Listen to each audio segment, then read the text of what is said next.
नमस्कार मित्रों, मैं सीमा सिंह। मित्रों, ये मोदी सरकार ने नागरिकता कानून में एक बहुत बड़ा बदलाव किया है। अब जो हमारे 3 पड़ोसी देश हैं, बांग्लादेश, पाकिस्तान, अफगानिस्तान, ये तीनों मुस्लिम कंट्री हैं। और यहाँ पे जो अल्पसंख्यक है, और यहाँ पे अल्पसंख्यक कौन है?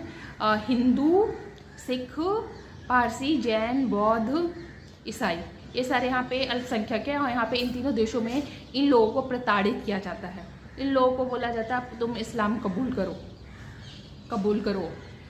इनके घरों को जला दिया जाता है। मतलब पाकिस्तान, बांग्लादेश में ऐसे बहुत सारे केसेस आए हैं। तो ये लोग भागकर भारत की तरफ आते शरण लेने के लिए।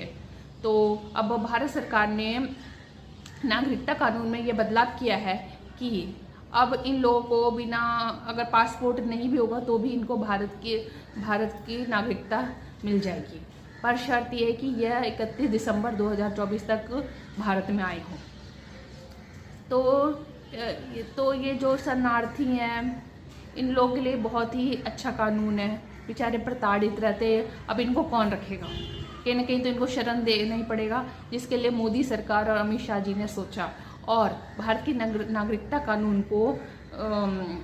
को आसान बनाया। क्योंकि पासपोर्ट जल्दी बनता नहीं इन लोगों के लिए, तो पहले था कि पासपोर्ट वीज़ा दिखाना ज़रूरी है। पर हमें प्रताड़ित लोगों की मदद करनी चाहिए। अगर इन लोगों को, इन अल्पसंख्यकों को भारत शरण नहीं देगा तो कौन देगा? क्योंकि और कोई देश इन अल्पसंख्यकों को शरण देने को तैयार नहीं है, ना चीन। और मुस्लिम कंट्रीज़ तो ऐसे भी मुस्लिमों को ही शरण नहीं देते।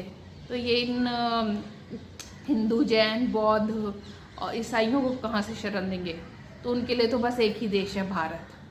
तो बहुत दिनों से मांग उठ रही थी कि ये इस कानून को थोड़ा लचीला बनाया जाए। ये कानून CAA के अंतर्गत आता है।